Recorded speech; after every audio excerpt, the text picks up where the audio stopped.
谢。大家好，我是鲁豫。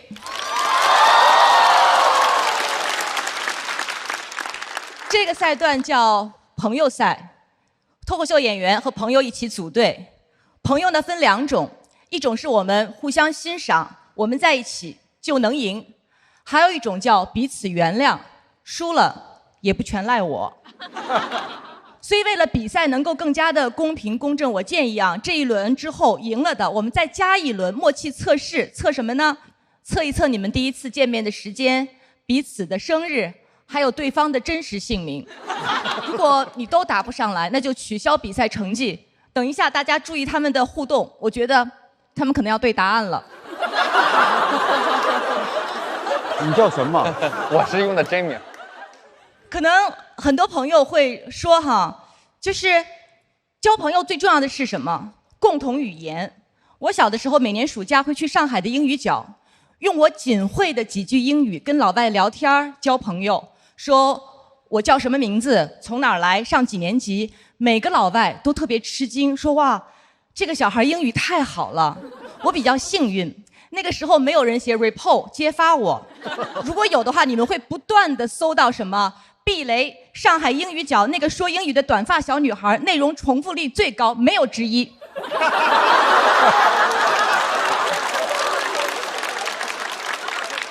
你们一定会觉得我每天采访不同的人，交朋友会特别容易，并不是这样。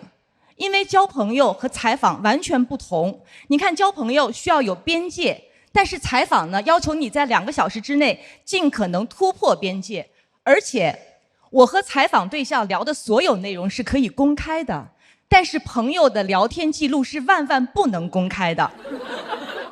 如果我的一个采访嘉宾说，刚才聊的能不能不公开？那我知道他是想和我交朋友了。所以我和我的朋友们，我们之所以能够维持友谊，就是因为我从来没有采访过他们，我们是单纯的酒肉朋友，对彼此的精神世界嗤之以鼻，但对彼此的物质生活关怀备至。如果我要说我最近状态特别不好，他们就会说你就是无聊了，等着我给你送点吃的喝的玩的过去。在这里要感谢美团闪购，因为如果没有美团闪购，我们的友情不可能30分钟到达。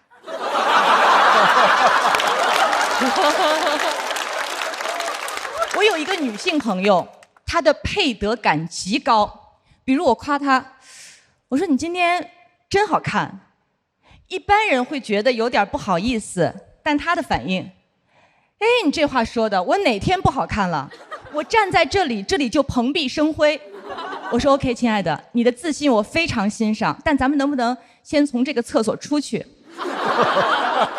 还是他，不仅配得感高，而且羞耻感特别低。换句话说，脸皮比较厚。有一次我说你真牛，不管是谁，哪怕这个人再不想为社会做一丁点有用的事，一不留神他也会做那么1、2件，但你真行。你真的是一件对社会有用的事儿你都没做过。他听了以后一点不觉得羞耻，反而反过来讽刺我，送了我一张奖状，上面写着鲁豫2024年到2025年对社会最有用的人。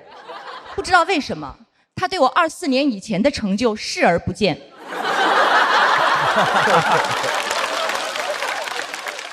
我还有一个女性朋友，是一个非常出色的企业家，人很先锋，长得非常漂亮。但是她从很早就意识到要让别人忽略掉她的外貌优势，于是她非常朴素，每天穿一样的衣服。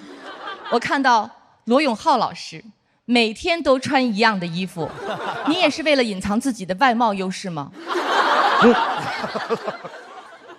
你隐藏的也太成功了。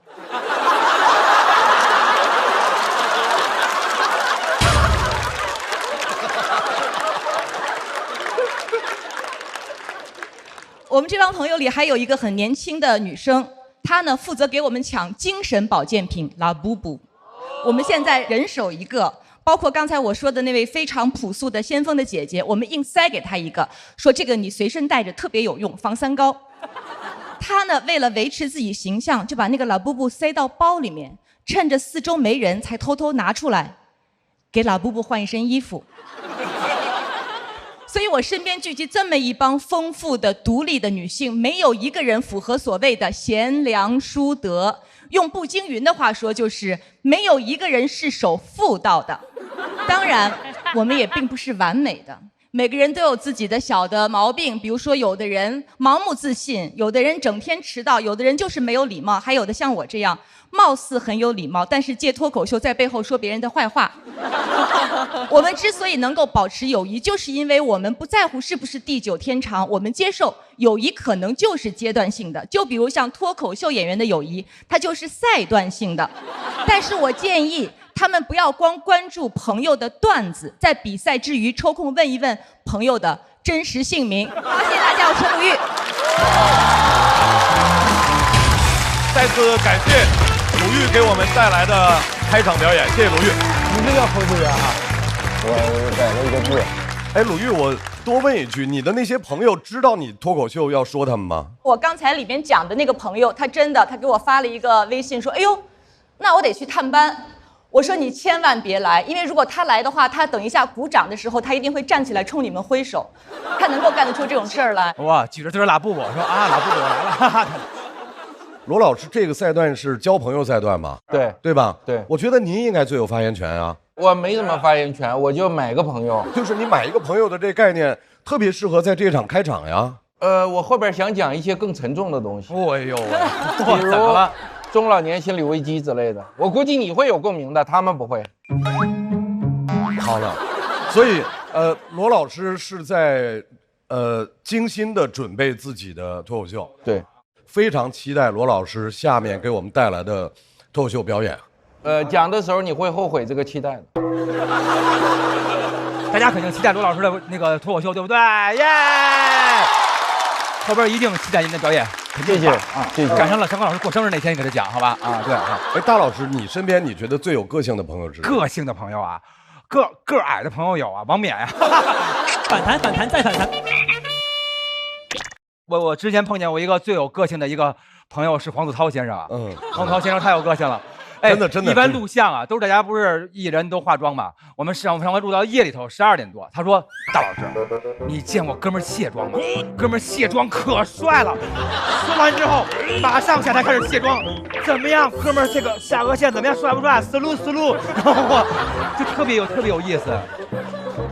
我们这段是朋友赛嘛？如果你要带一个朋友来看脱口秀，我要带一朋友，但是人家没准不来，人忙哈。但是就是说杨幂是非常非常喜欢脱口秀，因为我们一块录节目的时候，他对脱口秀演员很多梗啊，很多笑话都那个如数家珍的啊。罗老师会带谁？我已经为这个舞台做了一个巨大的贡献，就是劝鲁豫老师来。对。哦，还有一个我顺便说一下吧，就是我感觉我们这个4个人在这儿坐着是这个节目有史以来最好的阵容啊。因为别这么说，不，以前挺好的也不是，主要是都挺好的。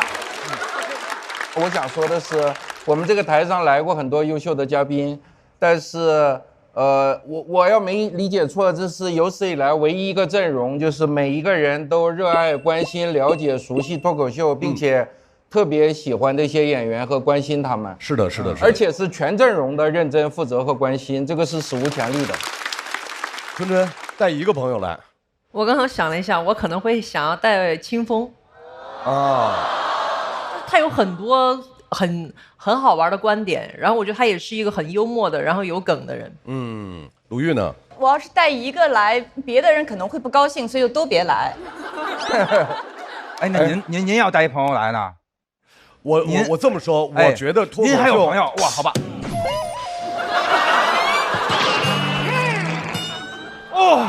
听见没有？邵刚老师有朋友，有朋友。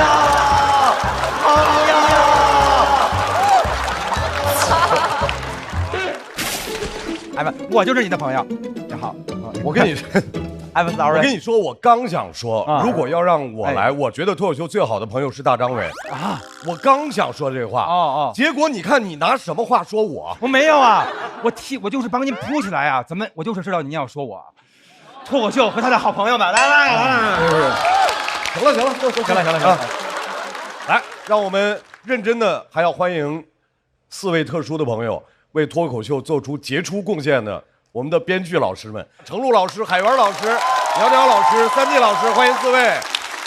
坐在他们身后的是来自全国各地的脱口秀俱乐部的主理人们，欢迎大家。还有我们2楼的来自各行各业的脱口秀的好朋友们，欢迎大家。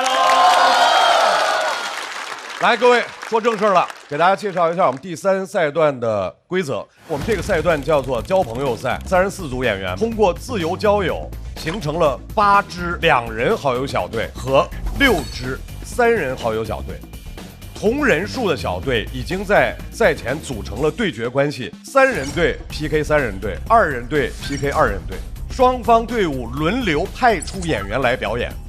表演过程当中，现场的朋友随时拍灯，每位笑团的朋友都有1灯，1灯代表了10票，全场的满票是300票。每轮 PK 中，累积得票数高的队伍获胜，直接进入晋级区；累积票数低的那队全部进入待定区。最终待定区的演员会按照个人的得票数进行排名，由高到低来晋级。第3赛段还有一个福利。表现优异的小队以及个人将获得第4赛段的跳段权，由他自己选择是否跳段。本赛段一共有26个晋级名额，有8位演员将在本轮结束后遗憾离场。现在所有的好友小队已经在备战间准备就绪了，我们可以看一下他们现在的备战情况。哦，可以。镜头在哪里？在哪里？情绪平静一下啊，多准备一下稿子。好，